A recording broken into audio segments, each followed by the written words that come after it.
Hi, my name's Tanisha. This would be testimony 4.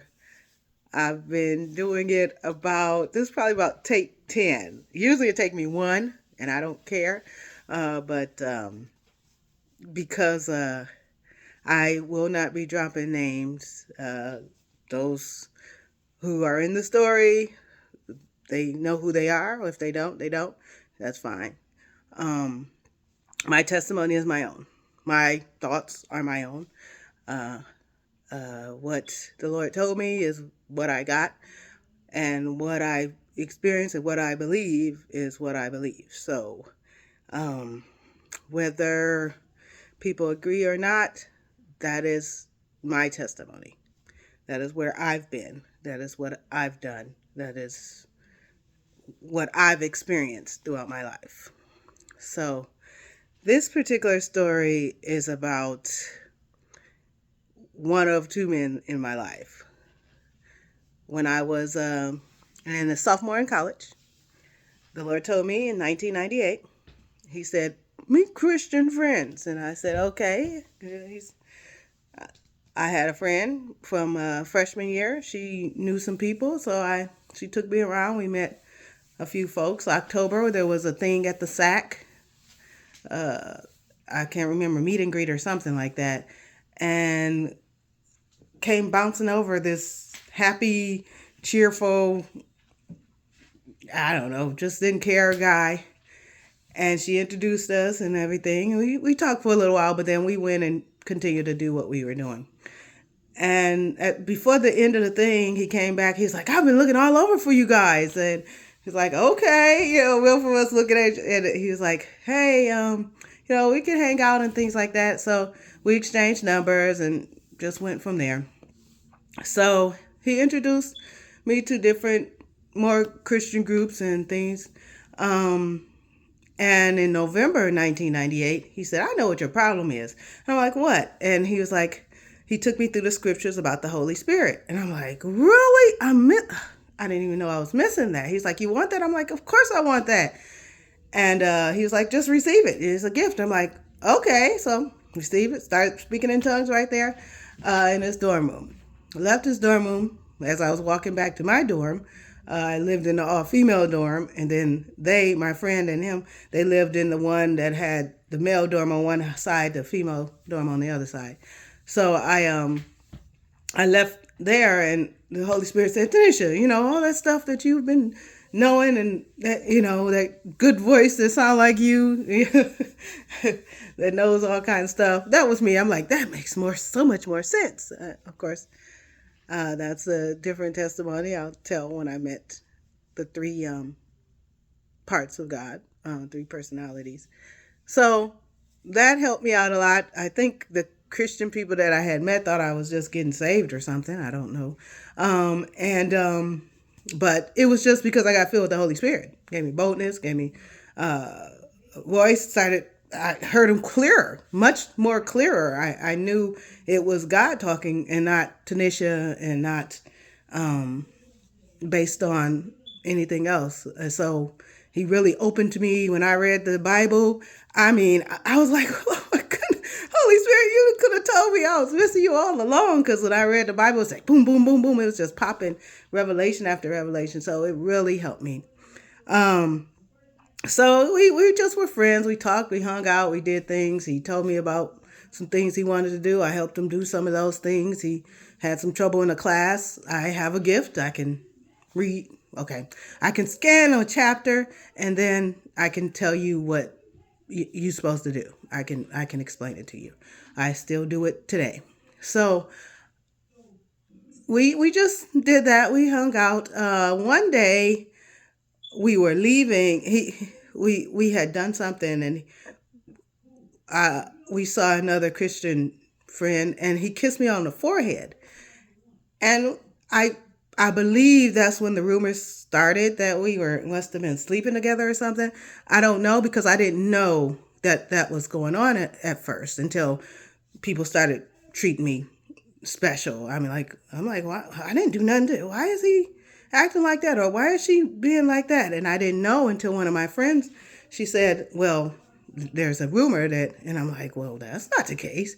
She's like, well, I know you, but they don't, these people don't know you. And so that kind of put a riff in me talking to these other Christians and things like that.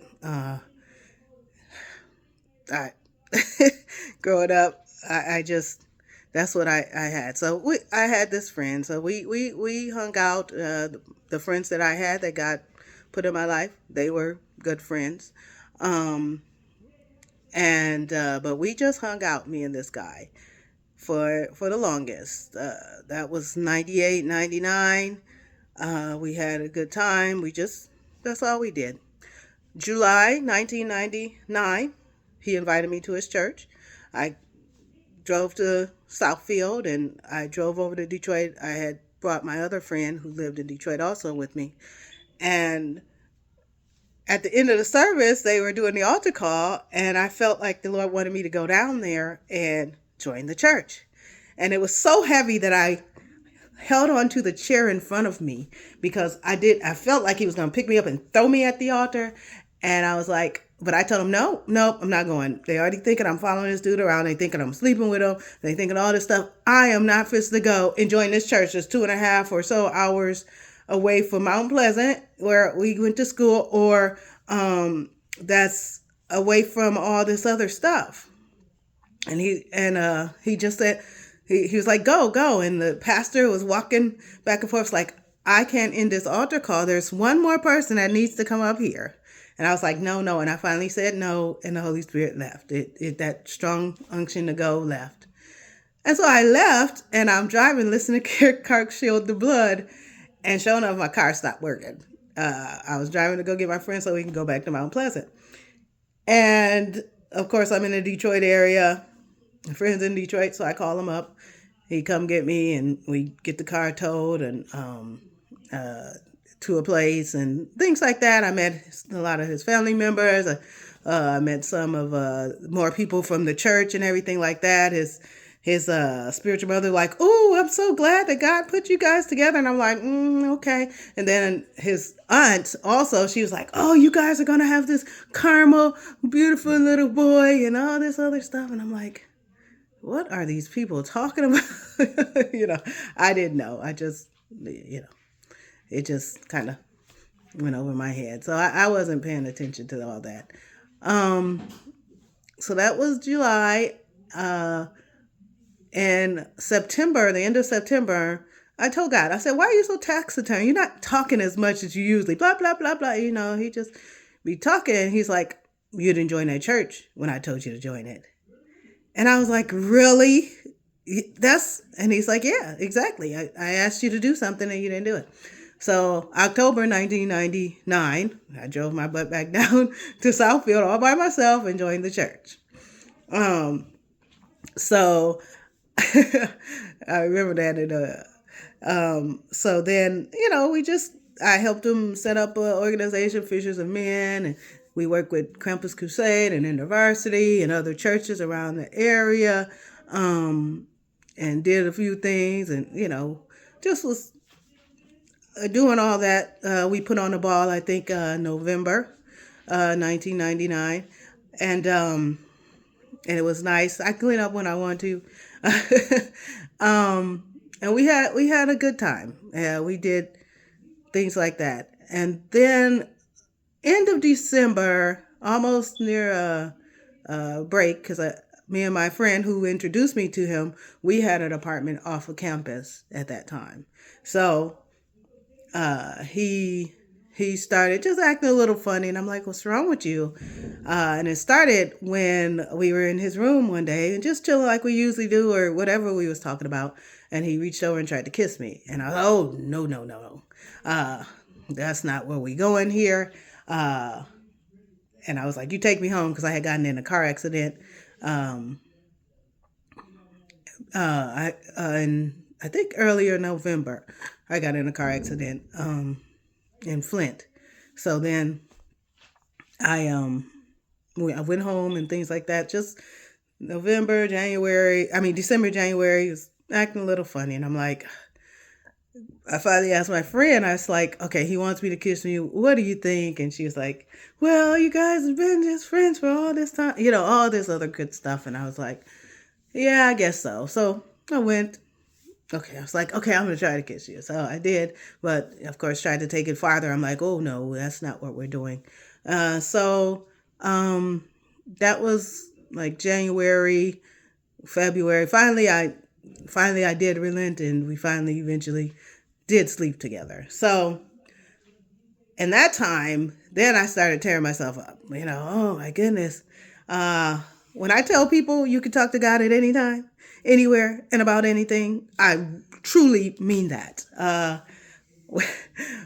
We were sleeping together. I'm like talking to God, like, what do you think about this and things like that. And he really didn't say, oh, he didn't say nothing bad about it, but I was tearing myself up because I'm like, oh, look, I'm being a hypocrite and all this stuff. See, they said we were sleeping together, and look what we're doing, And I'm like beating myself up, and God said, stop doing that. And I thought he was telling me to stop sleeping with the guy, but he was saying, stop beating yourself up, stop condemning yourself. I did it so much that a demon got on my back. That's another testimony I'll tell.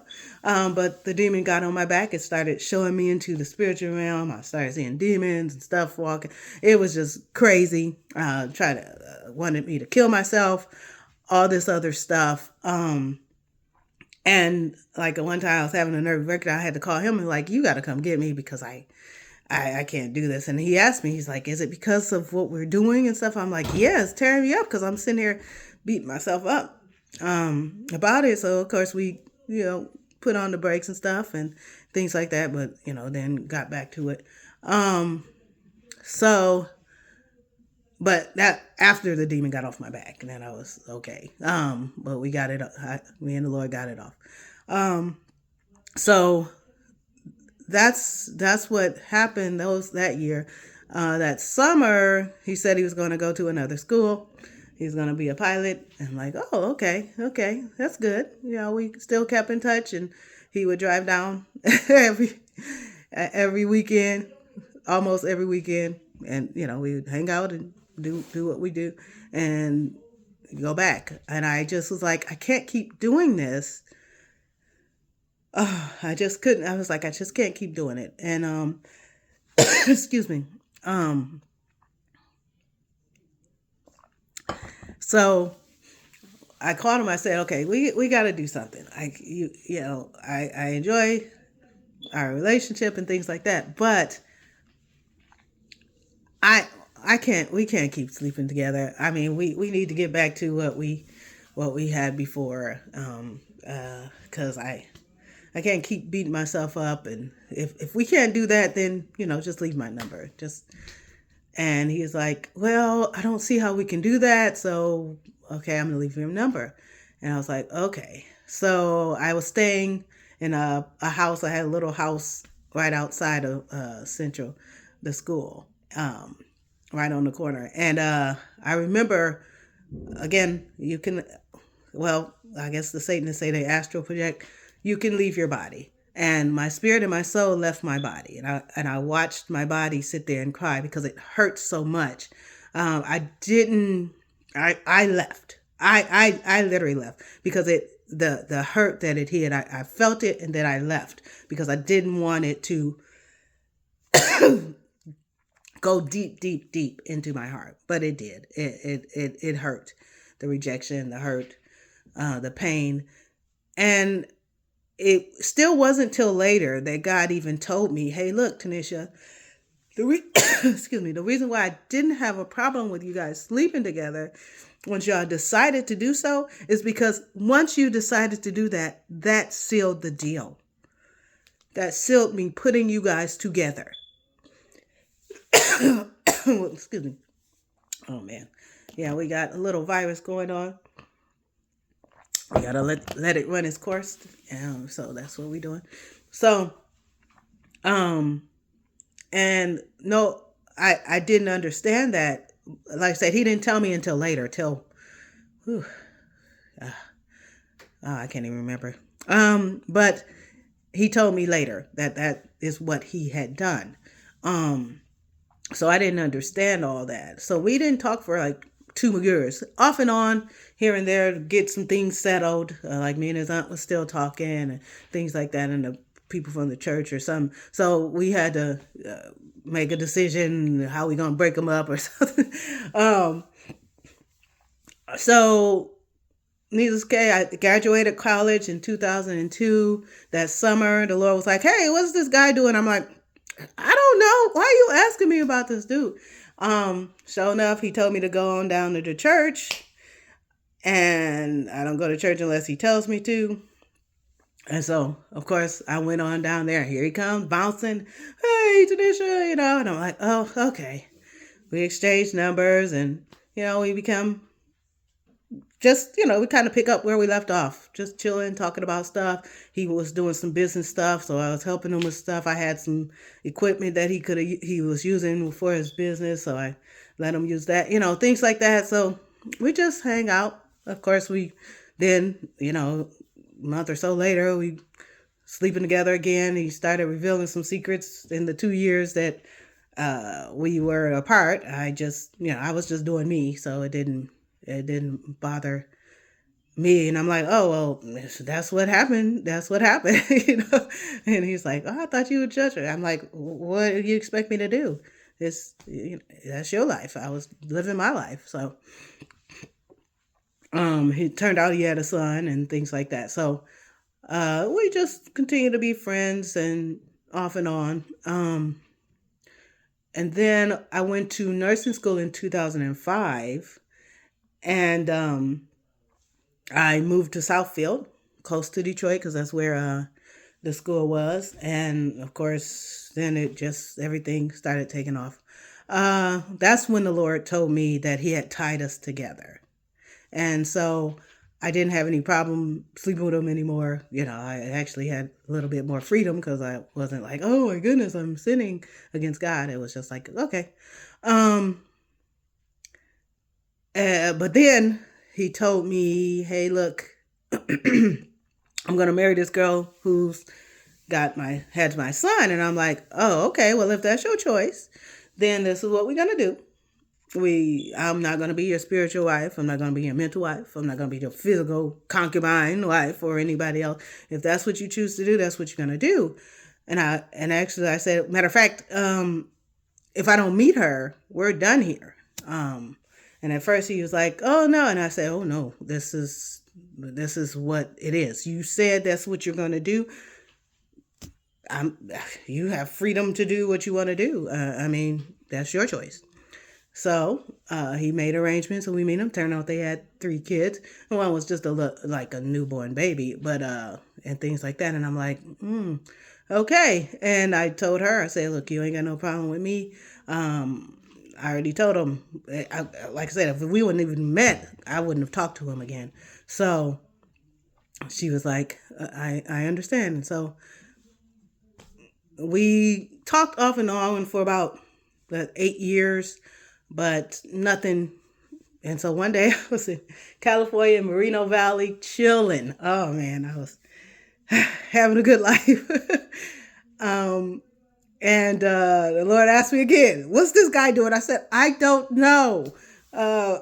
We would just talk, here and there. "Oh, how you doing?" "Oh, doing fine." "Oh, okay, good." Checking on you. But nothing of importance or anything. So the Lord asked me, and I reached out, found him again. He's like, "Oh yeah, I'm over here in St. Croix and the Virgin Islands and all this other stuff." And turns out me and my sister wanted to have a vacation. And he's like, "You got to come out here," and show me all these beautiful pictures and all that stuff. So it turned out it was beautiful. We went on over there, and he was a pilot going back and forth. So I thought he wasn't even going to be there, but that wasn't the case. He came home almost every day or something. So, he showed us different parts of the island, and, he's a charmer, he does his thing. So, he really helped my sister deal with some things. She told me later, that she saw the love and the the things, our interactions to each other and how we dealt with each other and things like that. So it really helped her understand some things. But and we had a beautiful time in the Virgin Islands. And one time we almost died.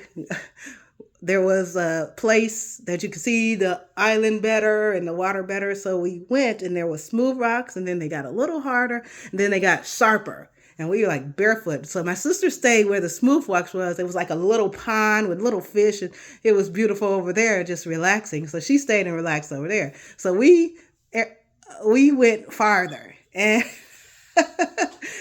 and all of a sudden, wave came and knocked us out. He hit his head on the ground, and I'm like trying to find him. And then I climb up and I see it, and I was like, "There's another wave!" And sure enough, the wave came and knocked us out. And it almost took me back into the ocean when it was surging back out. And so he was holding me, and kind of saved me from going back and being swept into the ocean. And later we found out that people had died over in that area, but. So after that, he started telling me, he told me about, the last 8 years and his life and things like that. And him and his wife were separated for a minute and all this other stuff and the hurt and the pain. And he almost killed himself, not on purpose, but it happened. So of course, and he's like, and I need the comfort. And I'm like, yeah, but that's not what I'm here for. And I talked to the Lord about it, and he's like, well, Tanisha, if you open it up, you open it up. If you don't, it's your choice.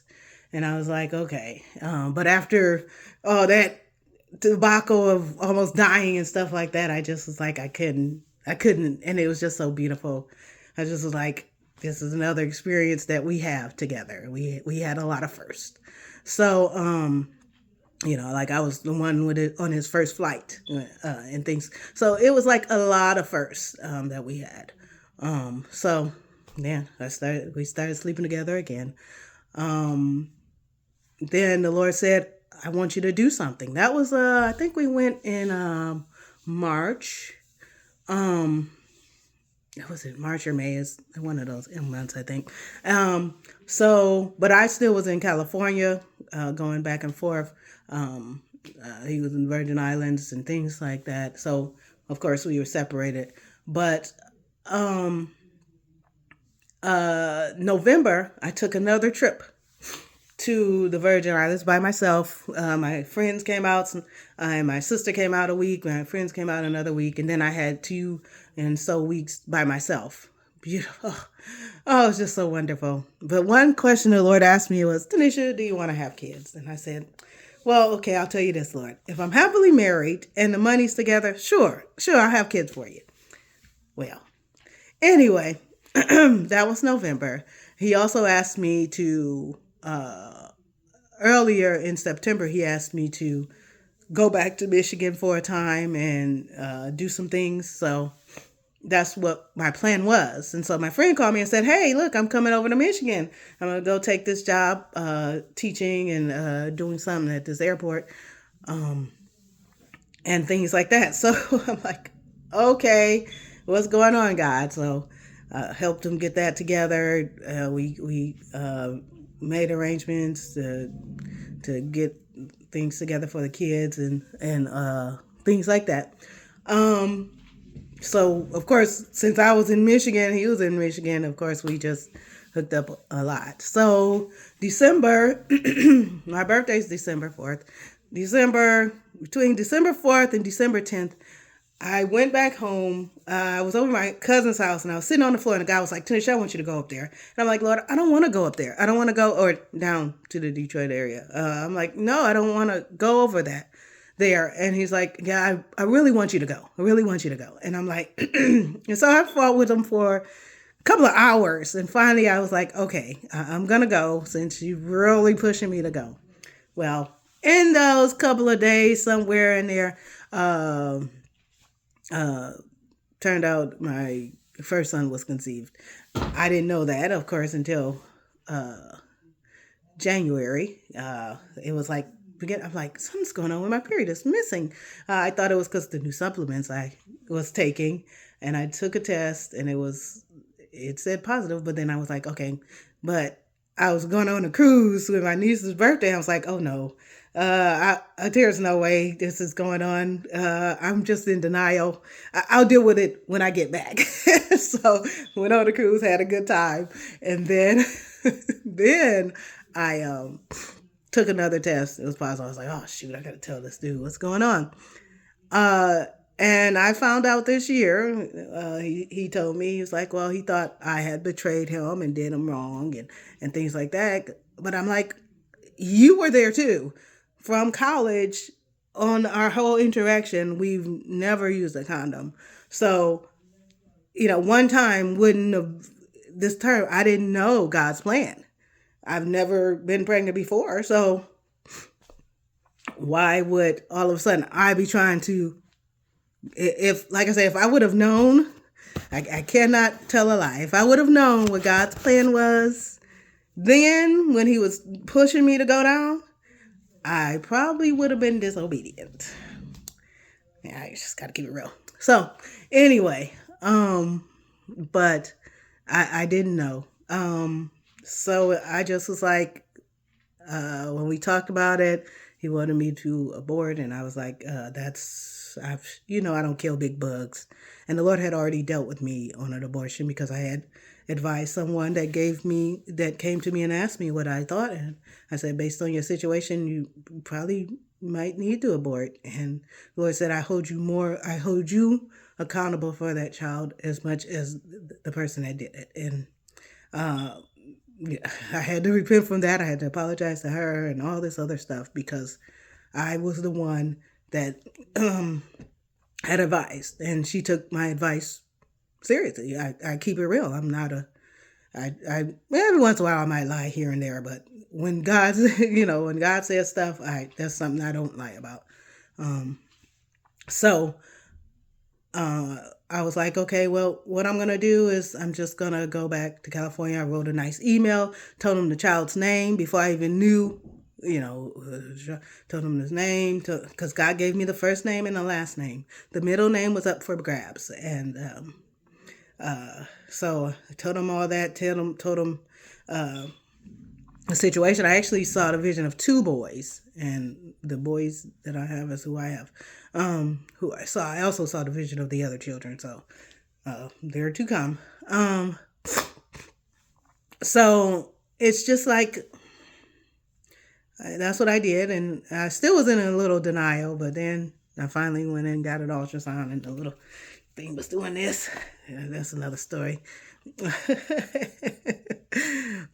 So I just had to love him, and sure enough, he is what his aunt had told me, and what God told me, and things like that. Beautiful, beautiful child.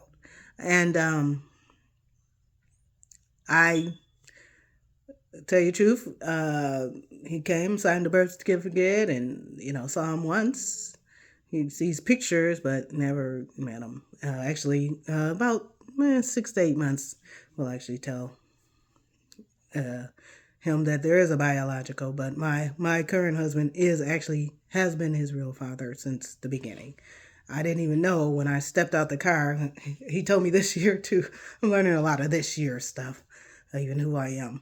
But he said when I told him I had a surprise for him when I was coming to get him, and I stepped out the car, he said as soon as he saw me pregnant, God said, that's your son. And before I even told him, what I was having or anything, he heard that. And so and he has loved him. And, that's who my son knows. And so we'll work on that another time, but that's where it is. That's, we still high and by, and he helped me out. I've helped him out, things like that. But, I forgot to say, December 4th, 2014, I was released from him. So the Lord kept us. He had me, and that's why I say I was tied to him for 16 years, counting from 1998 to 2014, that God had tied us together. And so I didn't, a lot of people like, where's that baby come from and all this other stuff. Well, it's because that was my situation. Nobody asked me like, oh, why don't you date, or why don't you do it? And I'm like, I do. I'm having a good time being me. And but that was the first. And I wish I could say I have another relationship like I had with him, but I have not. I'm not. I'm more reserved even now with that, because he knew me on the spiritual, he knew me in a mental, he knew me in a physical, in multiple ways, and I'm like, okay, but I have dealt with the rejection and things like that. Not just from him. It was rejection from childhood.